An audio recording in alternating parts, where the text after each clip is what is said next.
The One and Only Ivan, Part 5. Old News. When Julia comes, she sits by Stella's domain and watches the new baby. She barely talks to me.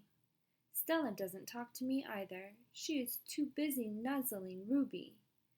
She is cute, little Ruby, with her ears flapping like palm leaves, but I am handsome and strong. Bob trots a circle around my belly before settling down in just the right spot. Give it up, Ivan, he says. You're old news. Julia gets out a piece of paper and a pencil. I can see that she is drawing Ruby. I move to the corner of my domain to pout. Bob grumbles. He doesn't like it when I disrupt his naps. Homework, Julia's father scolds. Julia sighs and puts her drawing aside. I grunt, and Julia glances in my direction. Poor old Ivan, she says. I've been ignoring you, haven't I? I grunt again, a dignified, indifferent grunt. Julia thinks for a moment, then smiles. She walks over to my domain to the spot in the corner where the glass is broken. She slides papers through. She rolls a pencil across my cement floor. You can draw the baby elephant too, Julia says. I bite the pencil in half with my magnificent teeth, then I eat some paper. Tricks. Even after Julia and her father leave, I try to keep sulking, but it's no use. Gorillas are not by nature powders. Stella, I call, it's a full moon, did you see? Sometimes when we are lucky, we catch a glimpse of the moon through the skylight in the food court. I did, Stella says. She is whispering, but I realize that Ruby must be asleep. She is whispering, and I realize that Ruby must be asleep. Is Ruby all right, I ask. She's too thin, Ivan, Stella says. Poor baby. She was in that truck for days. Mac bought her from a circus the same way he bought me. But she hadn't been there long. She was born in the wild, like us. Will she be okay, I ask. Stella doesn't answer my question. The circus trainers chained her to the floor, Ivan, all 4 feet, 23 hours a day. I puzzle over why this would be a good idea. I always try to give humans the benefit of the doubt. Why would they do that? I finally ask. To break her spirit, Stella says, so she could learn to balance on a pedestal, so she could stand on her hind legs, so a dog could jump on her back while she walked in mindless circles. I hear her tired voice and think of all the tricks Stella has learned. Introductions. When I wake the next morning, I see a little trunk poking out between the bars of Stella's domain. Hello, says a small, clear voice. I'm Ruby, she waves her trunk. Hello, I say. I'm Ivan. Are you a monkey? Ruby asks. Certainly not.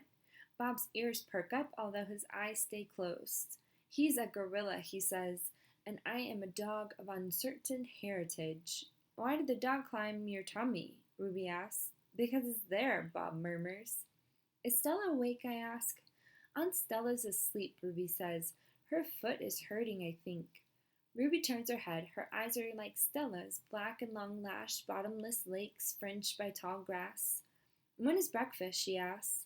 Soon, I say, when the mall opens and the workers come.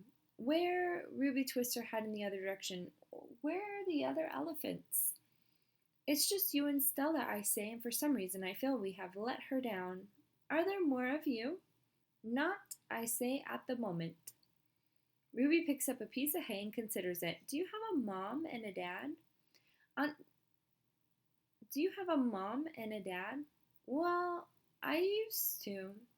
Everyone has parents, Bob explains. It's unavoidable. Before the circus, I used to live with my mom and my aunts and my sisters and my cousins, Ruby says. She drops the hay, picks it up, twirls it. They're dead. I don't know what to say. I'm not really enjoying this conversation, but I can see that Ruby isn't done talking. To be polite, I say, I'm sorry to hear that, Ruby.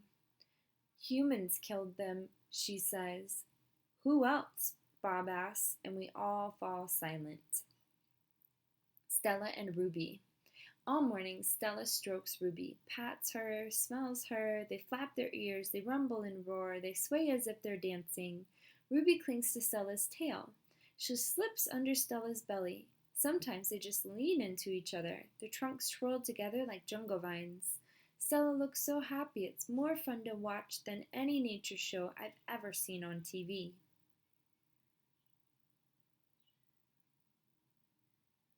Home of the one and only Ivan.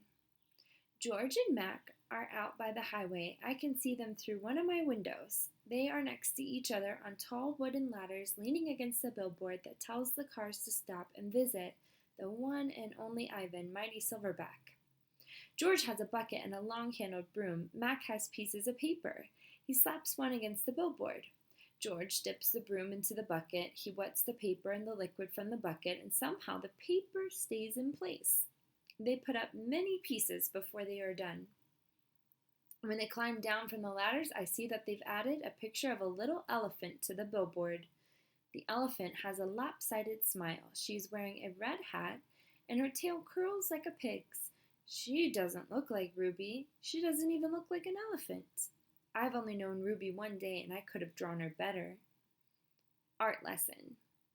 Ruby asks a lot of questions. She says, Ivan, why is your tummy so big? And have you ever seen a green giraffe? And can you get me one of those pink clouds that the humans are eating? When Ruby asks, what is that on your wall? I explain that it's a jungle. She says the flowers have no scent, and the waterfall has no water, and the trees have no roots. I am aware of that, I say. It's art, a picture made with paint. Do you know how to make art? Ruby asks. Yes, I do, I say, and I puff up my chest just a little. I've always been an artist. I love drawing. Why do you love it? Ruby asks. I pause. I've never talked to anyone about this before. When I'm drawing a picture, I feel quiet inside. Ruby frowns. Quiet is boring. Not always. Ruby scratches the back of her neck with her trunk. What do you draw anyway? Bananas mostly, things in my domain. My drawings sell at the gift store for $25 a piece with a frame. What's a frame? Ruby asks. What's $1? What's a gift store? I close my eyes. I'm a little sleepy, Ruby. Have you ever driven a truck? Ruby asks. I don't answer. Ivan, Ruby asks, can Bob fly? A memory flashes past, surprising me. I think of my father snoring peacefully under the sun while I try every trick I know to wake him. Perhaps I realize he wasn't really such a sound sleeper after all. Treat. How's that foot, old girl? George asks Stella. Stella pokes her trunk between the bars. She inspects George's right shirt pocket for the treat he brings her every night without fail. George doesn't always bring me treats. Stella's his favorite, but I don't mind. She's my favorite too. Stella sees that George's pocket is empty. She gives George a frustrated nudge with her trunk, and Julia giggles.